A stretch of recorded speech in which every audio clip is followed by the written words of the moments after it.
But cool, let's go back to the Showtime days. In the 1980s, you, Buck Rome, captain, 5 championships in that era, right? I was, blessed to be a part of that and win 3 of those championships. And he talked about, me helping him. He helped me because I tried to, model my defensive game after Coop because I had to, go against him every day in practice. If he wasn't guarding Buck, he was guarding me. Yeah.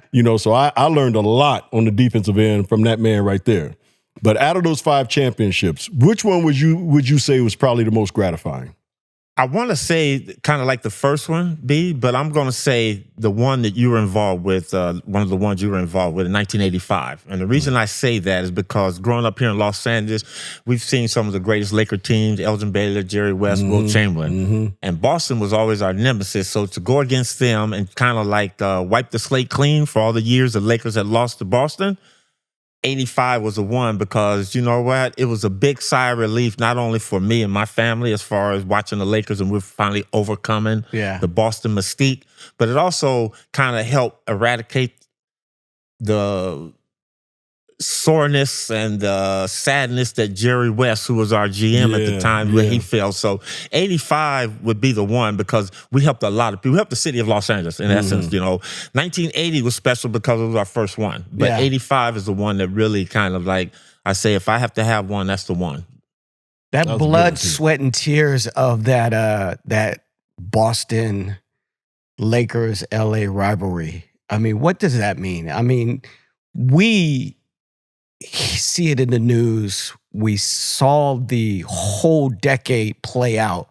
But being a player, what does that actually mean, that whole decade? I think when you got with the Lakers, or when I did, and we start playing in 1985, what you do is you always kind of like compare yourself to someone, organization. And I think Boston has always been the leader. The things that they've done in the 1960s, the 15 championships up until that point that they were constantly winning, you always wanted to become better than that. Yeah. And I think when Dr. Buss bought the team and he put Showtime attached to it, obviously drafting Magic Johnson and then bringing in pieces of Byron and Worthy and AC Green and Michael Thompson, just to name a few players, then we started realizing that our organization could be just as good as theirs and as competitive. And that's when, that's what it meant to me, was to kind of compare yourself with greatness. And it's that old saying, iron sharpens iron. Well, Boston sharpened us to become the team that we became, and in order for us to win the championships that we did. So it was always very, very competitive. I know, and I'm going to let Byron tell you this. Every year when we came in training camp, our job was, let's get to the finals because we want to see Boston. We didn't want to see anybody else. Wouldn't you agree, B? Oh, absolutely. I mean, I think it was, across the line. We all knew that we wanted to get to the finals because we wanted to play Boston. We all knew that Boston, or we had that monkey on our back because they were dominant back in the day where, like you just said, with Jerry West and Chamberlain and Baylor, they couldn't get past those guys. So we were carrying the weight of all those guys on our shoulders. Yeah. So every training camp that we went into, it was win a championship and hopefully we got Boston there to beat them. So that's how we kind of looked at it, which was great because I think it's great when you have rivalries like that because it does make the league better. And we truly, truly hated each other. We couldn't stand them. They couldn't stand us. We thought they were dirty. They thought we were flashy. It was the perfect contrast of basketball, when we played them, and I think it can't be a true rivalry, when guys are kissing each other and, we won't talk about that. and riding AAU planes together. They grew up playing against each other and all that shit. It can't be a true rivalry then. But this was a true hatred. The only, I think, and Coop, you can answer this too. The only guy on that team I didn't hate was Dennis Johnson. And I didn't hate DJ because he was from here. He was an LA kid. You know what? I hated him when he had that uniform on, but after the end of the season, I always had that love for DJ. Right. He would be the only one. If we knocked him down, we would at least think about picking him up. The rest of them, we'd be like, man, fuck you. We ain't picking you up. You know what I'm saying? I mean, but DJ was such a cool dude, but he was a Celtic, so we couldn't stand him at that particular time. But I think the rivalry was great for basketball. Magic and Bird, I said this a long time ago, when they came into the league, it rejuvenized the whole NBA. They saved the league, for that period of time. Let me ask you this question. I ask both of you this question. That rivalry came from Michigan State, Indiana State, from college with those two players. Right. Would it have been the rivalry if Bird had come to LA and Magic had went to Boston? Do you think? I don't think so. I don't think it would have been. But I don't either. Yeah. I don't think that would have been. It wouldn't have been nowhere near as powerful as it was. Yeah. With those two guys going to the places that they went to, and I think again, God was looking over the NBA and says, you know what, y'all need this white kid from French Lick in Boston, and you need this other kid with the big smile in LA. Yeah. Basketball guys, I tell people basketball guys, man, it put those two guys in the right spot at the right time for the NBA in '79 when you had 4 teams making money in the whole entire NBA. Would Magic's chemistry have worked in Boston with those players? I think both of them would have done their thing still. It would have probably been a little bit more difficult for Magic because being in Boston would be difficult. But I think Why would it be difficult for Magic in Boston? You just go and tell the truth because he was a black man in Boston. Yeah, for sure. He was a black man in Boston. Yeah. It was difficult for us when we went to play against the Celtics in Boston. But you gotta give the Boston fans their respect. They still understood and appreciated talent. So I think, but it wouldn't have been like that because if you look at Boston and you look back east, they're blue collar, roll their sleeves up. Mm-hmm. They don't smile going to work. They put their head down and they go to work. I mean, Robert Parrish was on that team. Dennis Johnson was on that team. He never smiled. DJ didn't smile. DJ didn't smile until he came back to LA. He said, Chief, that's why he was like this all the time. Exactly. Chief never smiled. So the only one that kind of had a half a smile, that's because he was slightly crazy, is Cedric Cornbread Maxwell. All right, cool. Let me go to this right quick because again, 8-time All Defensive Team, Defensive Player in 1987. Probably could have got it a couple of more years as well. Okay, how would you play in today's game? And that's part one of the question.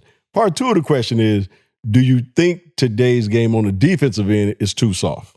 I think I would be, as well as many of us on our team, I can't say that for other teams, but I think most of our players, myself, you, Worthy, AC Green, Magic, even Kareem to a certain extent, could be successful in today's game. Absolutely. It's more of a perimeter game. Yep. And I think all of us could shoot the three, even Kareem. He never shot a lot, but I think Kareem could shoot the ball. Would he be effective shooting the three? No, but I think he could still be able to, you could utilize Kareem in today's game because it's so spread out. Throw the ball into him, Kareem going one-on-one, that's all that matters. You can't stop him, So for that, I think we would be. And I think today's game would be hard to guard certain people in today's game because these guys can handle the ball real well. They're shooting further out.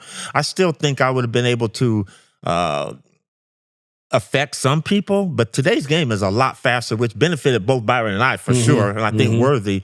But it's a interesting game. I think they put a lot of responsibility on one-on-one. I'm not a one-on-one player. I fit well more with teams, so it'd be a little bit difficult for me, but I think it would suit a be like a tailor-made suit for him in today's game. One-on-one, get a jump shot. And it didn't matter. In today's game, you can go 1 for 10. They still telling you to shoot. When we play, you go 1 for 10. Hey, man, you got to start shooting the ball now, or you're going to come sit down. So today's game, and I appreciate it. I really do. I like the way that the game is changing, and it's going to even get more interesting as the years go on. But I don't think it would have been a problem for us playing in today's game. Yeah. When you guys played in that during that era, I mean, you guys were physical. I mean, you were putting it on Bird back in those days. I mean, they're not doing that today. Well, defense today is a lost art, I think. And I think what teams try to do is that old saying Bob McAdoo used to say, because McAdoo couldn't play any defense. My offense is my defense. So all these teams I try to score. So, today's game would be interesting. It would be fun. It depends on who you got with. And I think that's the key with today's game. If you got with like a Phoenix team where you have to do a little bit more one-on-one as opposed to a Golden State team where they're moving and they're working the ball, but all 5 people have an opportunity to score. A slasher can get a layup out of Golden State, but with a Memphis, a Phoenix, it's throw the ball to them and everybody kind of stand and watch. And I think for me, that would be hard to play, but it's the way they play the game now. How would you be effective in today's game? Oh, man, I average 25 points a game. So you be getting that generational wealth money. Without a doubt. Without a doubt. That 100 plus million be coming my way, boy. I mean, like you said, Coop, it's such a wide open game. Yeah. You know, and for somebody like me who could shoot it, catch and shoot it or off the dribble, and then if you're running it, I can get by you and finish at the rim. That's ain't nobody at the rim now. Everybody out on the perimeter. So it would be easy. I think it would be fun. Yeah. You know, play with that type of wide openness. Because our game back in those days, it was so structured because everything was, inside out first. Yep. This game is so much more free flowing than it is. And like Coop said, I'm still a fan of the game. I'm a fan of certain players. But I also look back and say, man, I would have had a lot of fun playing in this era. Thank you for watching Byron Scott's Fast Break. If you like what you saw, here's some more videos. And while you're at it, don't forget to like, comment, and subscribe.